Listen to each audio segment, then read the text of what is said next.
tout le monde, j'espère que vous allez bien. Moi, ça va bien. J'ai déménagé hier et ça s'est super bien passé. Mes parents m'ont aidé, donc ça a été fait assez rapidement. Puis je suis maintenant installée dans ma nouvelle chambre. J'ai presque fini de décorer, il me reste juste comme les néons à placer.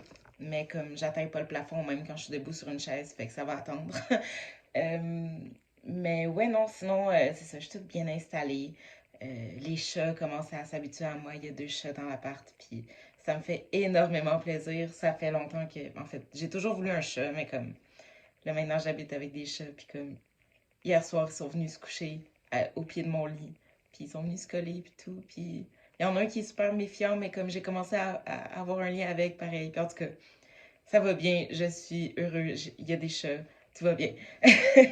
Je dois avouer par contre que je suis un peu fatiguée des derniers jours. Fait qu'aujourd'hui, je voulais faire une vidéo qui demande pas trop d'efforts à faire.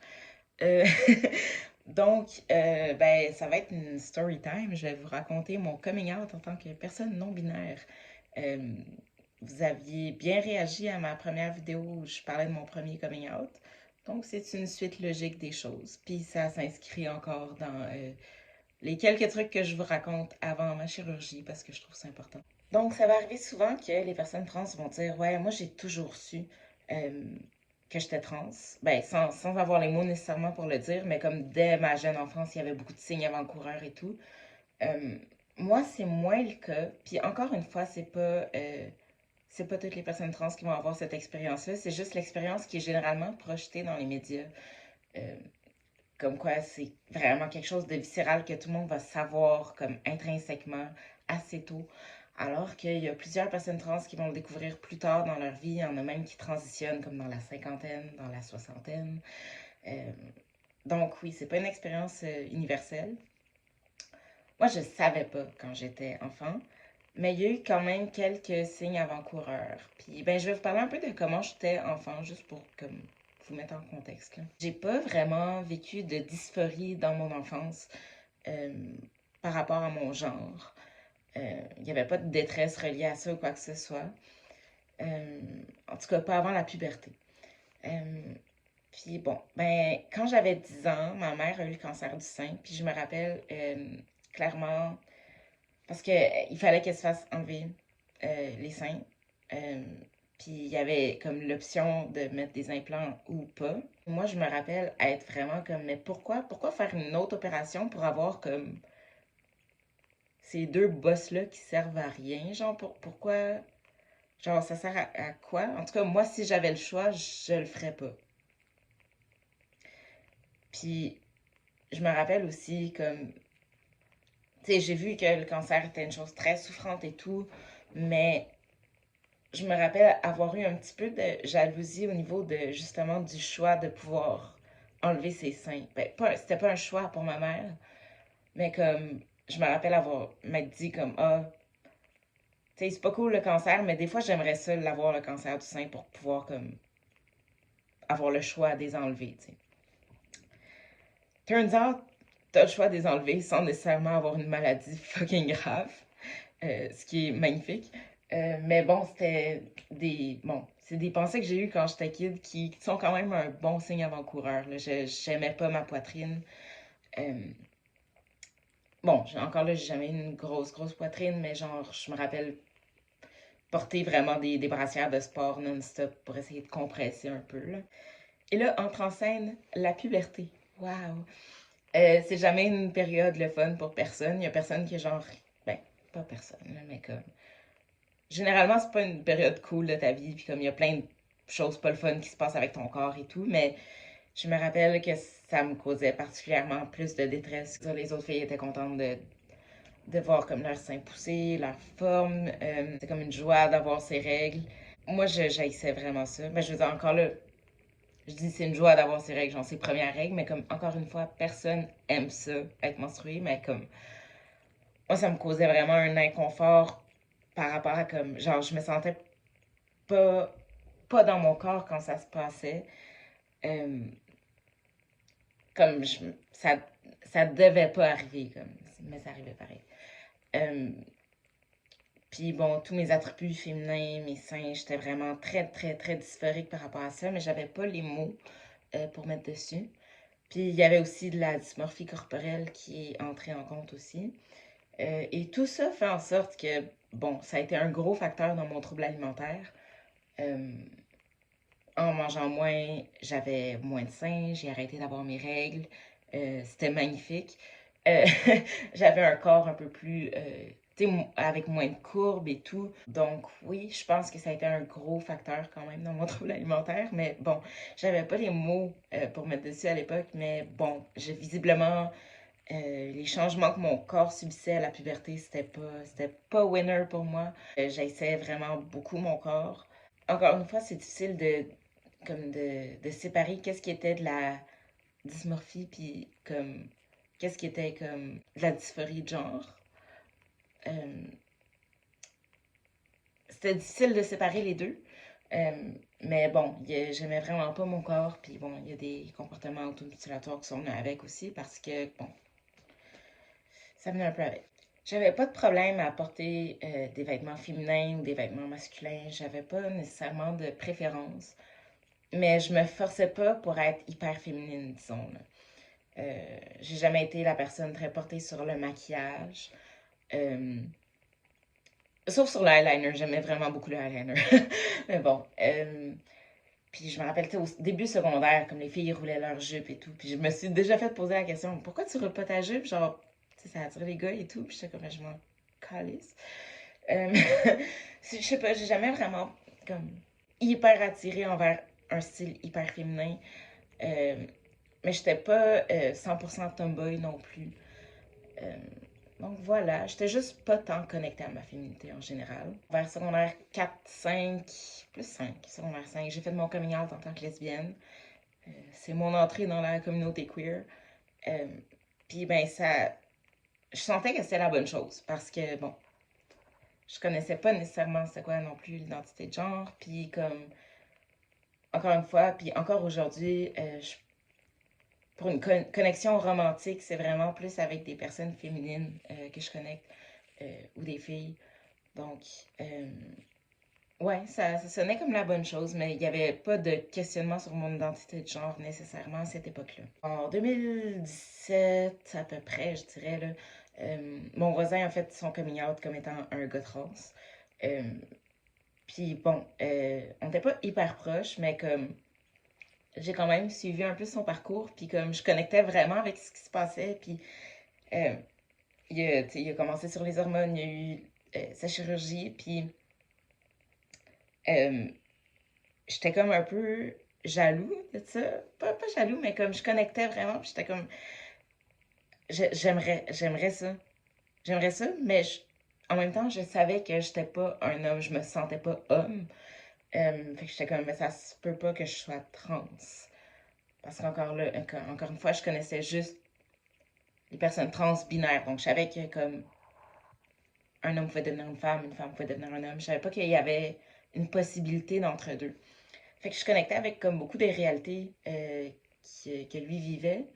Euh, mais en même temps, j'étais comme, je peux, je, genre, je peux pas dire comme que je veux devenir un homme parce que c'est pas vrai. Fait que bon, quand même, un, un bon, un bon signe que j'étais pas cisgenre. Donc, 2018 et 2019 se passent. Je suis en couple avec une fille, ça va bien. Je me questionne pas sur mon identité de genre. J'ai parfois des rechutes niveau trouble alimentaire, mais encore une fois, il n'y a pas de. Je réalise pas qu'il y a une partie que c'est de la dysphorie de genre qui est là-dedans. Et arrive 2020 pour tout le monde. Et pour tout le monde, ça a été comme un gros changement assez confrontant, dans le sens que, bon, avec le confinement, tout le monde a eu comme beaucoup trop de temps tout seul. Pas trop, mais comme beaucoup plus de temps tout seul que d'habitude. Seul avec soi-même, avec ses pensées, ça amène de l'introspection qui est pas toujours nécessairement voulue, mais bon, t'as comme pas le choix. Et bon, c'est à peu près à cette époque-là que je commence à me questionner sur mon identité de genre. J'ai vraiment beaucoup de dysphorie à ce moment-là. Euh, mais comme je connais pas, je suis pas tant capable de l'identifier, mais je me sens vraiment pas bien dans mon corps.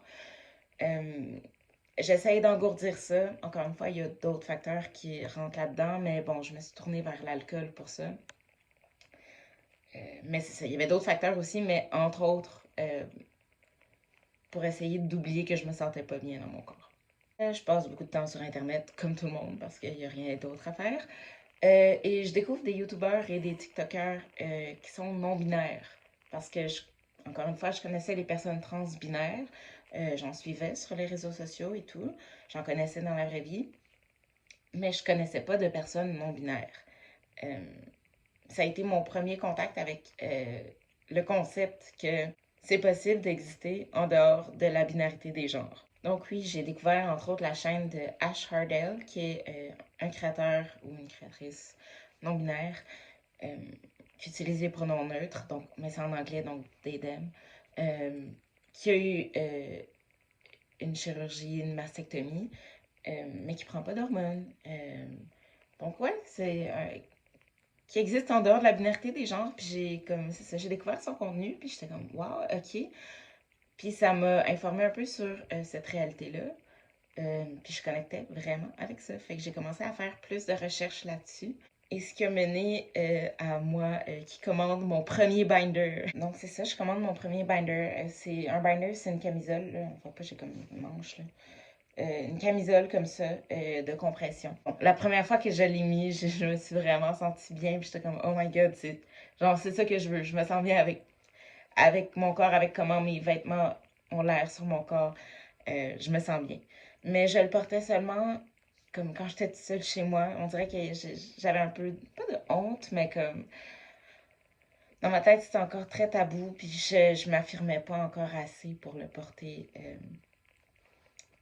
dans la vie, mais je me sentais vraiment mieux quand je le portais. Mais je le portais seulement comme chez moi, tu sais. Ça amène encore plus d'introspection, de questionnement, de recherche et tout. Euh, éventuellement, je sais que je veux changer mon nom pour quelque chose de plus neutre. Euh, puis je commence à chercher, à me faire des listes de noms que j'aime et tout, éventuellement. Mais encore une fois, à ce moment-là, j'en avais pas parlé à ma blonde, j'en avais pas parlé à mes parents, j'en avais pas parlé à personne. Donc en 2021, j'en parle à ma blonde, puis je lui dis que je pense être une personne non-binaire, plus précisément à genre. Je me sens pas comme ayant un genre. Elle le prend bien, mais bon, c'est nouveau pour elle aussi. C'est aussi à peu près à cette époque-là où je me dis que j'aimerais ça changer mon nom pour quelque chose de plus neutre. Encore une fois, je me suis jamais sentie connectée à mon ancien nom. Je l'haïssais pas, là, mais j'ai jamais senti que c'était moi, vraiment. Euh, Puis bon, je vois que bon, j'ai une opportunité de le changer puis de prendre un nom plus neutre aussi parce que mon ancien nom était particulièrement féminin.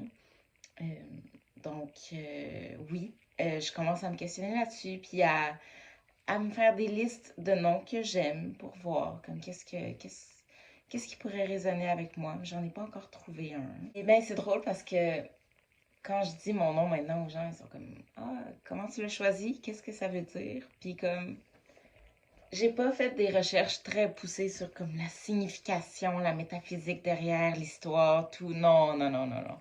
Euh, J'avais pris des noms que j'aimais bien. Euh, Puis à un moment donné, je suis juste tombée sur, ben, en fait, une artiste que je suivais sur Instagram. Euh, une artiste non-binaire. Puis son nom, c'était Kael. Euh, Puis j'aimais vraiment comment ça sonnait. Donc oui, j'ai trouvé mon nom sur Instagram. Je trouvais que ça fitait, puis je raisonnais avec ce nom-là, puis j'étais comme, ok, ben ça va être mon nouveau nom. Fait que pour ceux qui pensent que j'ai fait comme une recherche profonde, comme pour les noms de bébés, où t'es comme, là, je veux que ça représente sa personnalité, puis comme, ça veut dire paix et amour en telle langue. Non, j'ai pas fait ces recherches-là. Mais si vous vous demandez, là, j'ai cherché pour voir qu'est-ce que ça voulait dire. Bon, je pense que c'est un nom irlandais slash gaélique slash écossais. Puis là, j'ai vu plusieurs définitions. J'ai vu que ça voulait dire prairie. J'ai aussi vu que ça voulait dire puissant guerrier. Et j'ai vu aussi seigneur généreux. Donc, pour ceux qui étaient intéressés, voilà. Mais c'était pas pantoute dans mon radar quand je cherchais un nom. Donc voilà. j'essaye le nom au début avec ma blonde, là. Je me rappelle, on était sur le divan, puis elle parlait, puis elle a dit mon ancien nom, puis comme, je fais comme, Puis elle l'a vu dans ma face, puis elle était comme, qu'est-ce qu'il y a? Puis j'étais comme, ben, tu sais, je pensais essayer un nouveau nom.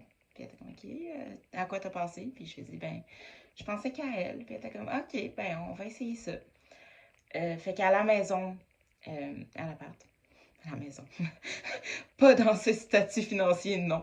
Donc, à l'appart, on essayait mon nouveau nom. Avec mon ex, on essayait mon nouveau nom. Puis à cette époque-là, j'avais une coloc aussi. Donc, on l'essayait aussi avec ma coloc. Puis j'aimais vraiment ça. Puis encore une fois, c'est pas. Même si tu résonnes vraiment beaucoup avec ton nom, ça reste un changement. Tu sais, j'ai vécu quand même à ce moment-là, 21, 22 ans, sous un autre nom. C'est sûr qu'au début, ça allait arriver que moi-même, je me trompe dans mon nom. Euh, Ça veut pas dire que c'est pas le bon. Ça veut juste dire que c'est une période d'adaptation pour tout le monde. Mais bon, ça a passé quand même assez vite la période d'adaptation. Puis j'aimais vraiment ça. Puis ça m'a comme renforcé sur OK, c'est vraiment le nom pour moi. À ce moment-là, j'ai pas encore fait mon coming out public. Mais sur les réseaux sociaux, quand il y a l'espace où tu peux mettre tes pronoms, j'avais mis elle et yel. Euh, Parce que à la base, j'étais correcte avec les deux, même si par après, je me suis rendu compte que non. Euh, mais je préférais vraiment Yel comme pronom, mais personne l'utilisait. J'ai mis elle et Yel comme pronom, puis tout le monde allait de défaut vers elle. Euh, mais bon, c'était mon premier pas. Euh, Puis bon, à ce moment-là, maintenant, je porte le binder à chaque jour aussi, parce que c'est juste comme ça que je me sens à l'aise avec moi-même. Euh, mais j'ai pas fait mon coming out nulle part encore. En juin 2022, j'ai fait mon coming out public. Je l'ai fait le jour du solstice parce que, je sais pas, là, je sentais que c'était euh, une bonne date de renaissance. Donc oui, comment j'ai fait mon coming out? Bon, un post sur les réseaux sociaux, car nous vivons dans cette ère.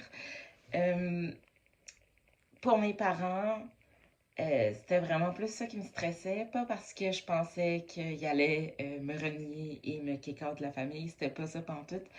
Je savais qu'il allait bien réagir, mais bon, ça reste quelque chose de vraiment stressant, faire un coming out. Tu dis à quelqu'un, bon, ça c'est moi, c'est pas comment vous l'auriez voulu, mais c'est moi, tu sais. Euh, Pas comment vous l'auriez voulu, mais comme, c'est pas comment vous me voyez, mais c'est moi. J'aimerais ça que vous m'acceptiez comme tel. Tu sais, ça reste quand même un gros move. Quand je suis stressée dans des discussions, je vais avoir tendance à justement vraiment mal lire les. Pas mal lire, mais comme vraiment hyper analyser la réaction de l'autre et tout. Puis ça me tentait pas parce que je sais que ça peut être. Tu sais, c'est quelque chose à recevoir. Puis ça se peut que ta réaction dans la fraction de seconde, ça soit pas la meilleure, tu sais. Mais je sais que moi, je l'aurais mal pris, puis je me serais mis à penser, puis oh non, ça veut dire qu'il m'accepte pas, là, là, là. Fait il y avait ça, puis aussi, bon, je suis pas hyper éloquente de vive voix, encore une fois, à cause de l'anxiété. Donc, pour mes parents, j'ai décidé de faire ça par lettre, parce que par écrit, je peux réfléchir avant à comme comment j'explique la chose.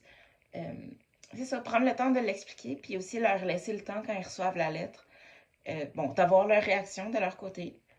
Puis ensuite, de prendre l'information, d'aller faire leur recherche, puis après ça, de me revenir là-dessus. Donc, pour moi, c'était la solution gagnante. Ça ne l'est pas pour tous, mais bon, pour moi, c'était vraiment comme. Ça m'enlevait de l'anxiété, puis je me disais que ça allait peut-être mieux se passer pour eux aussi.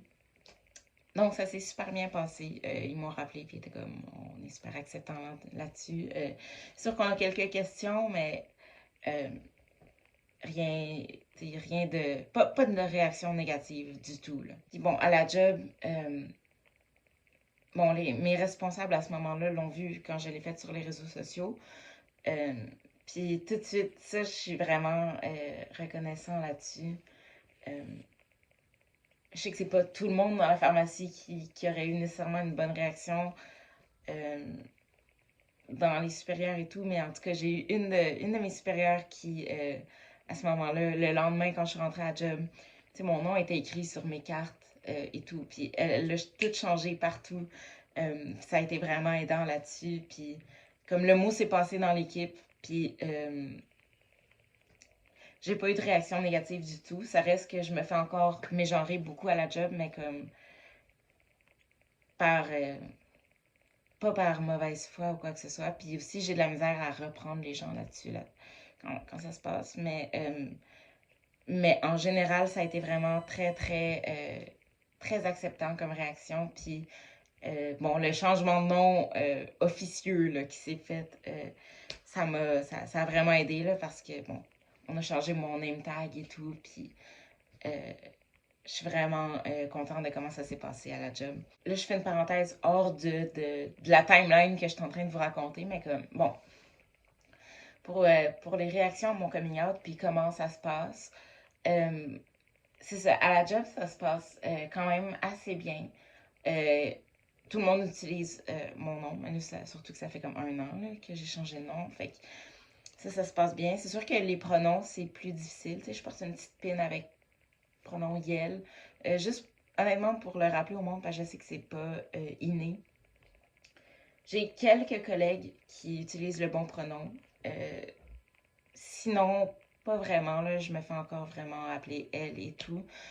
Euh, je reprends pas toujours les gens. Des fois, je fais un petit rappel sympathique, mais bon. Mais en général, il n'y a pas eu de mauvaise réaction dans le sens que c'est juste, c'est difficile à s'adapter pour tout le monde. Puis c'est pas tout le monde qui fait nécessairement l'effort, mais comme il n'y a pas eu de genre, arc, non, va-t'en. Ça s'est bien passé. Au niveau de ma famille, ça s'est super bien passé aussi. C'est sûr que le changement de nom, ça a pris peut-être comme 1 mois ou 2 avant que ça soit plus fluide avec mes parents, parce qu'encore une fois, c'est le nom qu'ils m'ont donné il y a ben, maintenant 23 ans, presque 24. T'sais, sont habitués, puis c'est normal que ça prenne un peu de temps, mais ils sont vraiment bien adaptés, puis assez rapidement aussi. Là. Euh, Maintenant, ils utilisent mon nom sans même se tromper. Là, c'est très rare qu'ils se trompent. Au niveau des pronoms, ça a pris quelques mois avant qu'ils commencent à utiliser le bon pronom. Mais je sens qu'ils se forcent vraiment beaucoup, puis ils s'améliorent de plus en plus là-dessus. Mais c'est sûr que ça reste pas inné, puis il y a encore des erreurs. Mais encore une fois, cette transition-là avec ma famille s'est hyper bien passée. Pour mes grands-parents, c'est un peu plus difficile. Mais encore une fois, ça s'est bien passé dans le sens que ils m'aiment encore. Je suis leur petit enfant. Ils me voient peut-être comme leur petite fille, mais je suis leur petit enfant quand même. Le changement de nom, je pense que ma grand-mère est un peu mieux que mon grand-père là-dessus. Mais bon, encore une fois, il y a des enjeux de comme rétention de la mémoire et tout qui peuvent jouer là-dessus. Euh, Puis bon, les pronoms, on oublie ça complètement. Puis il m'appelle encore souvent par mon dead name. Euh, je pense pas qu'ils comprennent vraiment qu'est-ce que qu'est-ce que ça a été mon coming out, comment je m'identifie. Je pense pas qu'ils comprennent vraiment, mais l'amour est là. Donc c'est ça, c'est tout ce qui compte. C'est sûr que j'apprécierais vraiment si ça s'améliorait dans le futur, mais je suis pas une personne de confrontation, puis je vais pas les reprendre vraiment là-dessus. Mes parents, des fois, vont les reprendre. Euh, et j'apprécie beaucoup quand ils font ça. Euh, mais bon, ça reste que probablement que je vais encore me faire appeler par mon dead name toute leur vie. Puis c'est correct parce que l'amour est là. Une fois que j'ai fait mon coming out public, moi, je voulais entamer des démarches. C'est pas les démarches légales et médicales qui vont faire en sorte que tu es une personne trans. Tu peux être une personne trans puis juste faire ta transition sociale, mais comme pas faire de démarche médicale, pas faire de démarche légale. Mais pour moi, je savais que je voulais le faire. Donc, je me rappelle pas la timeline de l'envoi des papiers et tout, mais je sais que en mars, 2023, j'ai reçu ma confirmation de changement de nom et de mention de sexe par le directeur de l'État civil. Donc maintenant, mon certificat de naissance est au nom de Kael Nova Beaulieu. Ma mention de sexe est X sur mon certificat de naissance au lieu de F ou M. Bon, sur la carte d'assurance maladie, mon nom est changé, mais la mention de sexe, non. Et là, je fais une parenthèse. La loi est passée. Je pense que c'est en 2022 ou... Ouais, je pense que c'est genre... Été 2022 là, que ça a passé la loi disant que, bon, sur les papiers gouvernementaux, on pouvait avoir la mention X et que, bon, si c'était ta mention sur ton certificat de naissance et que le directeur de l'État civil avait décidé ça, c'était ça sur tes autres papiers, incluant la RAMQ. Cependant, la RAMQ traîne la patte en esti. Il y a une personne qui s'appelle Alex, qui est une personne non-binaire, qui fait des démarches auprès de la... Des manifestations auprès de la RAMQ parce qu'ils sont censés avoir changé depuis. Puis ils sont comme, oh, ouais, on va le faire. Mais tu sais, c'est vraiment difficile de changer de lettre dans notre système informatique. Ça prend vraiment beaucoup de temps. Ça fait genre 1 an et demi. Donc, Alex en est à sa 4e grève de la faim en ce moment. En ce moment, il est à sa 4e grève de la faim devant les bureaux de la RAMQ. Et cette fois-ci, de ce que j'ai lu dans le journal, il compte y aller jusqu'au bout, donc quitte à en mourir, pour essayer de faire avancer cette démarche bureaucratique. Donc oui, j'ai ma carte d'assurance maladie à mon nom, mais pas à ma mention de sexe qui est écrite sur mon certificat de naissance. Et bon, voilà, c'était la parenthèse. Sinon, les démarches pour la mastectomie, je les ai commencées à peu près en même temps que les démarches pour mon changement de nom. J'étais comme, let's go, paperasse! Mais bon, ça a pris beaucoup de temps parce que quand j'avais envoyé mes documents une première fois, il en manquait. Le temps que je les complète, que je les envoie, que, bon, l'accusé de réception et tout. Mes documents ont été envoyés et reçus, disons, en mars 2023. Bon, à ce moment-là, je fais part de mes démarches à ma blonde du moment. Et elle est quand même assez réticente. Elle est comme, bon, je sais que tu vas te sentir plus à l'aise dans ton corps, mais moi, je sais pas si je vais être encore attirée envers toi. Les papiers sont envoyés en mars 2023. En mai, on me dit, oui, on a ouvert votre dossier. Et bon, on a vérifié, les papiers sont tous là. On envoie votre dossier à la RAMQ pour approbation, pour qu'il couvre les coûts de la chirurgie. Puis à ce moment-là, moi, je m'attendais à ce que ma date de chirurgie soit comme à l'automne 2024, selon les délais là, qui avaient été dits et tout. Mais en septembre 2023, je reçois un appel qui dit on peut vous. Ben, un appel. Je pense que c'est un courriel. Qui dit votre dossier a été approuvé par la RAMQ et on peut vous offrir une date de chirurgie en décembre 2023. Et à ce moment-là, je saute au plafond et je suis genre waouh! C'est presque 1 an plus tôt que ce que je m'attendais. Donc oui, honnêtement, les démarches me faisaient vraiment peur au début, mais comme ça s'est bien passé. Puis je vais parler un peu plus des démarches quand je vais faire ma vidéo pour la préparation de la chirurgie, là, pour parler de ce qu'il y avait dans les papiers et tout. En août, j'ai eu mon rendez-vous pour l'hormonothérapie. Et bon, c'est ça, j'ai commencé l'hormonothérapie en août. Donc maintenant, c'est ça, ça fait 3 mois et quelques temps que je suis sur la testostérone.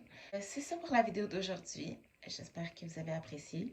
Si vous avez des questions, peu importe c'est quoi, vous pouvez me les poser en privé ou en commentaire. Et puis voilà, je vous revois pour une prochaine vidéo qui risque d'être au sujet de ma chirurgie parce que ça s'en vient vraiment vite et j'ai des choses à dire. Donc voilà, je vous souhaite une bonne soirée et je vais retourner à ma décoration de chambre. Bye!